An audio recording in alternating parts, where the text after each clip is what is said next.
বন্ধুসকল, মোৰ নাম অঞ্জলি। মই গুৱাহাটীত থাকোঁ আৰু মোৰ বয়স ২৫ বছৰ। মোৰ বিয়া হোৱা ৩ বছৰ হৈছে। মোৰ স্বামী এজন ছফ্টৱেৰ ইঞ্জিনিয়াৰ আৰু তেওঁ এতিয়া আমেৰিকাত চাকৰি কৰি আছে। তেওঁ কামত ইমানেই ব্যস্ত আছিল যে তেওঁ বছৰত ১-২বাৰহে ঘৰলৈ আহিছিল। আমাৰ ঘৰত শাহু শহুৰৰ লগতে এটা সুখৰ পৰিয়াল আছিল। মোৰ শহুৰ সুৰেশ কুমাৰ এজন ৰিটায়াৰ্ড বেংক মেনেজাৰ আৰু মোৰ শাহু এগৰাকী সুদক্ষ গৃহিণী। মোৰ শহুৰে হঠাতে এদিন মোক ক'লে, অঞ্জলি, তুমি সদায় ঘৰতে সোমাই থাকিব নালাগে, ব'লা আমি এবাৰ গোৱাৰ পৰা ফুৰি আহোঁ। প্ৰথমতে মোৰ অলপ কথাটো আচহুৱা লাগিছিল, কিন্তু তেওঁ বুজাইছিল যে ৰাহুল আহিলে আমি বেলেগকৈ ক'ৰবালৈ ফুৰিবলৈ যাম। মোৰ শাহুৱে ফুৰা চকা কৰি ভাল নাপাইছিল। সেইকাৰণে তেওঁ মোক ক'লে যে আমি দুয়োৱে গুচি যাম। তেওঁৰ কথা শুনি মই ভাবিলোঁ যে গোৱালৈ ফুৰিবলৈ যোৱাৰ সুযোগ বাৰে বাৰে নাহে। সেয়ে মই তেওঁৰ কথাত মান্তি হৈ গ'লোঁ। আমি ৩ দিন আৰু ২ নিশাৰ প্লেন বনালোঁ। সকলো প্ৰস্তুতি হৈ গ'ল আৰু পিছদিনা আমি ফ্লাইটেৰে গোৱা গৈ পালোঁ। গোৱাৰ বতৰ বহুতেই ৰোমান্টিক আছিল। সাগৰৰ ঢৌৰ শব্দ দূৰ দূৰলৈ বিয়পি আছিল। সাগৰৰ নীলা পানী দেখিয়েই মোৰ অন্তৰ সুখেৰে ভৰি পৰিছিল। আমি যিখন হোটেলত থাকিবলৈ লৈছিলোঁ তাত এটা গণ্ডগোল হৈ গ'ল। আমাৰ কাৰণে 2টা কোঠা বুক আছিল, কিন্তু হোটেলত অভাৰ বুকিঙৰ কাৰণে আমাক মাত্ৰ এটাই কোঠা দিয়া হ'ল। শহুৰে কথাটোত খং কৰিলে, কিন্তু হোটেল কৰ্তৃপক্ষই বেলেগ আৰু উপায় নাই বুলি কোৱাত আমি বাধ্য হৈ এটা কোঠাতে থাকিবলগীয়া হ'ল। প্ৰথমতে অলপ কুণ্ঠাবোধ আছিল, কিন্তু লাহে লাহে পৰিৱেশটো সহজ হ'বলৈ ধৰিলে। ৰাতি আহাৰ খোৱাৰ পিছত আমি সাগৰৰ পাৰত ফুৰিবলৈ ওলালোঁ। তাত ঠাণ্ডা বতাহ বলি আছিল। তাৰ পৰিৱেশটো বহুতেই ধুনীয়া আছিল। শহুৰে মোক ক'লে, অঞ্জলি, তুমি ৰাহুলক বহুত মিছ কৰা চাগে ন? মই সাধাৰণ মিচিকীয়া হাঁহিৰে মূৰ দুপিয়ালোঁ। পিছদিনা ৰাতিপুৱা আমি এখন প্ৰাইভেট বিচলৈ গ'লোঁ, য'ত বহুত কম মানুহ আছিল। হঠাতে মোৰ চকু এজন সন্দেহজনক ব্যক্তিৰ ওপৰত পৰিল, যিয়ে আমাৰ ফালে একেৰাহে চাই আছিল। প্ৰথমতেতো মই ধ্যান দিয়া নাছিলোঁ, কিন্তু যেতিয়া সেই মানুহজনে একেৰাহে কেইবাবাৰো আমাৰ ওচৰেৰে অহা যোৱা কৰিবলৈ ধৰিলে, তেতিয়া মোৰ অলপ আচুৱা অনুভৱ হ'ল। মই শহুৰক কথাটো ক'লোঁ। তেতিয়া তেওঁ সেই কথাটোত ধ্যান দিলে। সন্ধিয়া যেতিয়া আমি হোটেললৈ ঘূৰি আহিলোঁ, তেতিয়া হোটেলৰ কৰিডৰত সেই ব্যক্তিজনক দেখিলোঁ। মোৰ শহুৰে লগে লগে ৰিচিপশ্যনত অভিযোগ কৰিলে। তেতিয়া হোটেলৰ ষ্টাফে জনালে যে সেই ব্যক্তিজন এজন কুখ্যাত চোৰ আছিল। সি পৰ্যটকবিলাকক অনুসৰণ কৰি তেওঁলোকৰ হোটেলৰ কোঠাত প্ৰৱেশ কৰিছিল আৰু তেওঁলোকৰ বয়-বস্তু চুৰি কৰিছিল। সেয়া শুনি আমি থতমত খাই উঠিলোঁ। ৰাতি যেতিয়া আমি শুবলৈ ওলালোঁ, তেতিয়া হোটেলৰ ষ্টাফে আমাক সাৱধানে থাকিবলৈ ক'লে। শহুৰ দেউতাই ক'লে যে তেওঁ গোটেই নিশা জাগি মোক পহৰা দিব।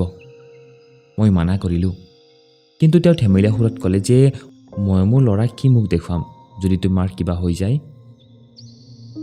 ৰাতি গভীৰ হৈ গৈ আছিল। বাহিৰত সাগৰৰ ঢৌবোৰ জোনাকৰ পোহৰত জিলিকি আছিল আৰু অলপ অলপ ঠাণ্ডা বতাহ খিৰিকীৰে ভিতৰলৈ আহি আছিল। হোটেলৰ কোঠা সুৰক্ষিত আছিল, কিন্তু মনটোত অলপ অস্থিৰতা আছিল। শহুৰে কৈছিল যে তেওঁ জাগি থাকিব, কিন্তু মই তেওঁক কষ্ট দিবলৈ বিচৰা নাছিলোঁ। মই ক'লোঁ যে দেউতা, আপুনি আৰামেৰে শুই যাওক, হোটেলৰ ষ্টাফ বাহিৰত পহৰা দি আছে। তেওঁ সাধাৰণ মিচিকিয়াই হাঁহি ক'লে, চিন্তা নকৰিবা, মই তোমাৰ সুৰক্ষাৰ কাৰণে ইয়াতে আছোঁ। এনেও টোপনিনো ক'ত আহিছে, মই বাগৰ সলাহে আছোঁ। হঠাতে কাৰেণ্ট গুচি গ'ল। কোঠাটো ঘোৰ অন্ধকাৰত ডুবি গ'ল। বাহিৰত মাত্ৰ সাগৰৰ ঢৌৰ শব্দ শুনিবলৈ পোৱা গৈছিল। মোৰ অলপ ভয় লগাৰ দৰে হৈছিল। শহুৰে সেয়া অনুভৱ কৰি ক'লে, ভয় নকৰিবা অঞ্জলি, আহা বেলকনিলৈ যাওঁ, ধুনীয়া বতাহ বলি আছে। মই লাহে লাহে উঠিলোঁ আৰু তেওঁৰ লগত বেলকনিলৈ গ'লোঁ। সন্মুখত সাগৰে ঢৌৰ লগত খেলি আছিল। আকাশখন ধুনীয়া ফৰকাল হৈ আছিল। পৰিৱেশটো ইমানেই ৰোমান্টিক আছিল যে যিকোনো ব্যক্তিয়ে সেই পৰিৱেশত ডুবি যাবলৈ পাৰে। তোমাৰ ৰাহুললৈ বহুত মনত পৰে চাগে ন? শহুৰে গম্ভীৰ কণ্ঠৰে সুধিলে। মই সাধাৰণ মিচিকীয়া হাঁহিৰ সৈতে মূৰ দুপিয়ালোঁ। কেতিয়াবা কেতিয়াবা এনেকুৱা লাগে দূৰত্বৰ কাৰণে আমাৰ সম্পৰ্কটো ঠাণ্ডা পৰি গৈছে। তেওঁ কিছু সময় মনে মনে থাকিলে আৰু ক'লে, প্ৰেমত সময় বা দূৰত্বই কোনো প্ৰভাৱ নেপেলায়। অঞ্জলি, তুমি যদি বিচৰা সেয়া চিৰদিনৰ কাৰণে সতেজ কৰি ৰাখিবলৈ পাৰা।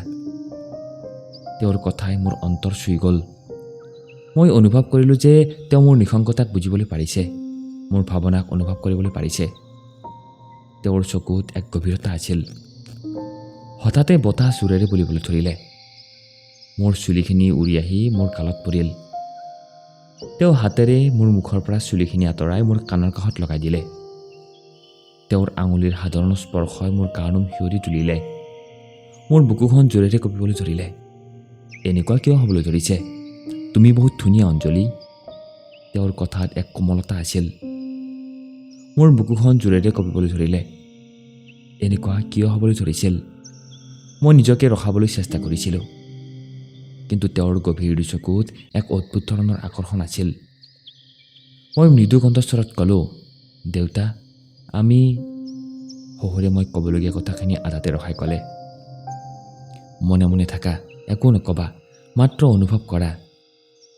তেওঁ মোৰ হাতখন তেওঁৰ হাতত ল'লে। তেওঁৰ আঙুলিৰ স্পৰ্শত মোৰ শৰীৰটোত এক বিজুলী দৌৰাৰ দৰে হ'ল। মই মোৰ চকু বন্ধ কৰি ল'লোঁ। এই পলটো যেন ৰখি গৈছিল। জোনাক নিশা সাগৰৰ ঢৌ আৰু দুই অন্তৰৰ মাজৰ সকলো দূৰত্ব যেন নোহোৱা হৈ গৈছিল। জোৰেৰে বলা বতাহজাকে মোৰ চুলিখিনি লাহে লাহে আউলি বাউলি কৰি দি আছিল। বেলকনিত থিয় হৈ আমি দুয়ো সাগৰৰ সেই মনোমোহা দৃশ্য উপভোগ কৰি আছিলোঁ। অঞ্জলি চোৱা, এই ঢৌবোৰে কেতিয়াবা পাৰত খুন্দা খাই উভতি যায় আৰু কেতিয়াবা জোৰেৰে আগুৱাই যায়। জীৱনো এনেকুৱাই, কেতিয়াবা খুন্দা খাই পিছুৱাই আহে আৰু কেতিয়াবা জোৰেৰে আগুৱাই যায়, শহুৰে ক'লে। মই মোৰ দুপিয়াই ক'লোঁ, ঠিকেই কৈছে আপুনি। এনেকুৱা লাগিছিল যেন সেই সময়কণ কিছু মুহূৰ্তৰ কাৰণে ৰৈ গৈছে। ইমান শান্তি, ইমান সৌন্দৰ্যতা।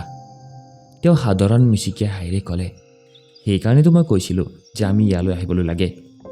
জীৱনটো মাত্ৰ ঘৰৰ চাৰিবেৰৰ মাজতে সীমিত কৰি ৰাখিবলৈ নালাগে।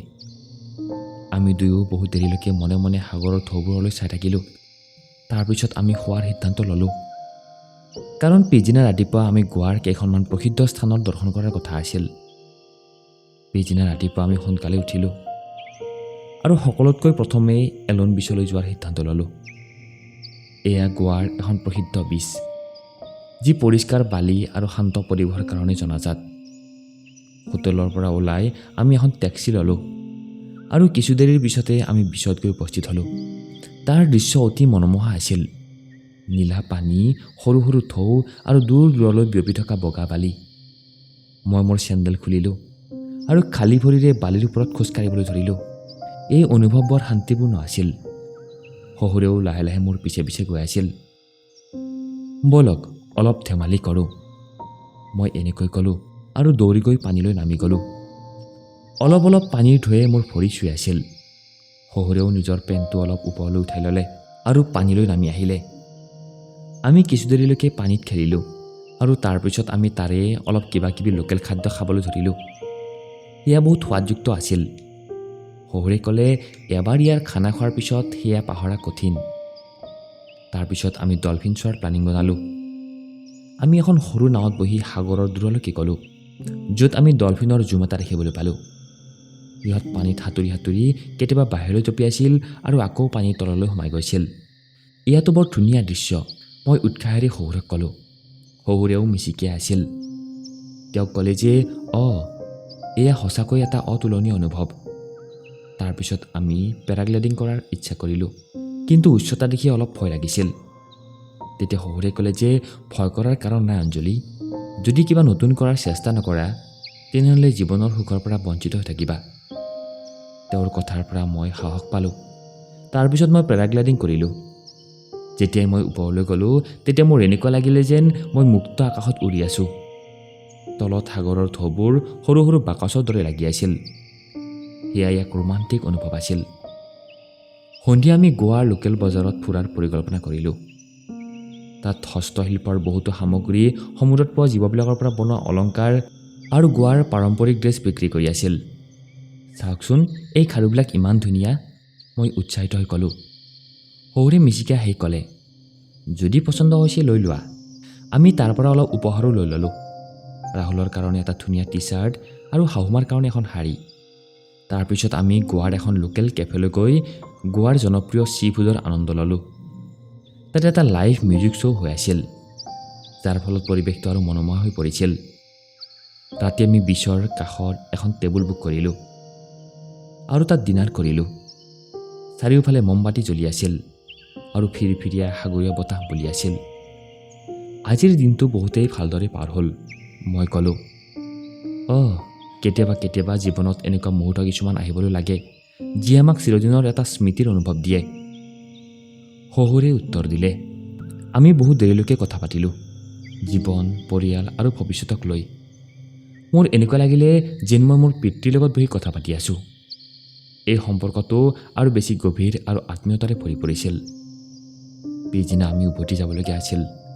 আমি শেষবাৰৰ কাৰণে সাগৰৰ পাৰত ফুৰাৰ সিদ্ধান্ত কৰিলোঁ। সূৰ্য উদয়ৰ দৃশ্য অদ্ভুত আছিল। সূৰ্য লাহে লাহে সাগৰৰ পৰা ওলাই আছিল। সূৰ্যৰ ৰশ্মিয়ে পানীত আলোড়নৰ সৃষ্টি কৰি আছিল। এই যাত্ৰাটোৰ কাৰণে ধন্যবাদ দেউতা। মই কেতিয়াও ভবা নাছিলোঁ যে গোৱাৰ এই ট্ৰিপটো ইমান স্মৰণীয় হৈ ৰ'ব। মই আৱেগিক হৈ ক'লোঁ।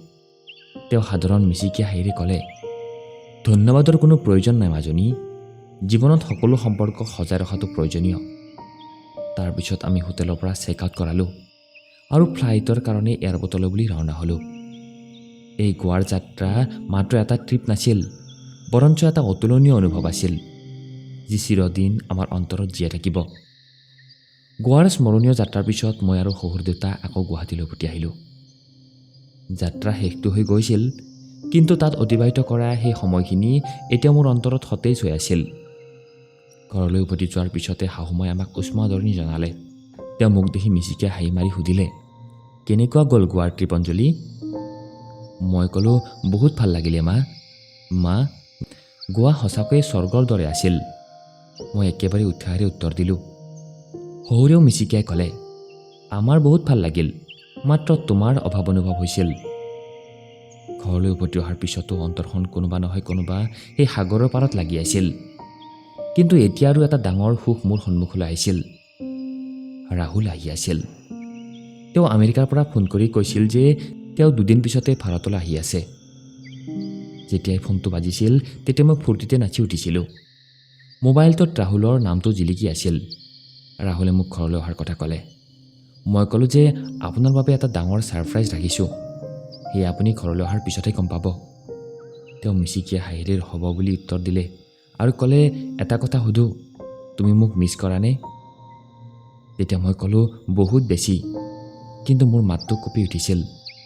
তেতিয়া ৰাহুলে ক'লে, ময়ো অঞ্জলি, ইমান দিনৰ পৰা তোমাক মোবাইলৰ স্ক্ৰীণতে দেখা পাই আছোঁ। এতিয়া তোমাক দুবাহৰ মাজত ল'বলৈ মন গৈছে। তেওঁৰ কণ্ঠত সাধাৰণ অস্থিৰতা আছিল। মোৰ অলপ লাজ লাগি গ'ল। মাত্ৰ এদিন আৰু তাৰপিছত মই তোমাৰ লগত থাকিম। সেই এদিন এতিয়া এবছৰৰ দৰে লাগিবলৈ ধৰিছিল। আমি দুয়ো একো নোকোৱাকৈ এজনে আনজনৰ উশাহ শুনিবলৈ ধৰিলোঁ। কেতিয়াবা কেতিয়াবা শব্দৰ প্ৰয়োজন নহয়, মাত্ৰ অনুভৱেই যথেষ্ট হয়। বাৰু শুনক, যেতিয়া আপুনি ঘৰলৈ আহিব তেতিয়া মই সকলোতকৈ প্ৰথমে আপোনাক গোৱা ট্ৰিপৰ সকলো কথা ক'ম। তেতিয়া অজয়ে ক'লে, তোমালোকে খুব এনজয় কৰিলা চাগে ন? তেতিয়া মই ক'লোঁ যে কিন্তু আপোনাৰ অনুপস্থিতি অনুভৱ হৈ আছিল আৰু আপোনাৰ বাবে বহুত উপহাৰো আনিছোঁ। তাৰপিছত আমি ফোন ৰাখিলোঁ। এতিয়া মাত্ৰ এটা নিশাৰহে অপেক্ষা আছিল। কাইলৈ ৰাতিপুৱা অজয় ঘৰলৈ আহিব আৰু মোৰ বুকুৱে তেওঁ অহাৰ শব্দ শুনিবলৈ উত্ৰাৱল হৈ আছিল। তেনেহ'লে বন্ধুসকল, আজিৰ আমাৰ ৰোমান্টিক কাহিনীটো আপোনালোকৰ কেনেকুৱা লাগিল কমেণ্ট কৰি জনাব। ভাল লাগিলে লাইক কৰি সকলোকে শ্বেয়াৰ কৰিব আৰু চেনেলটো প্লিজ ছাবস্ক্ৰাইব কৰি দিব। ধন্যবাদ।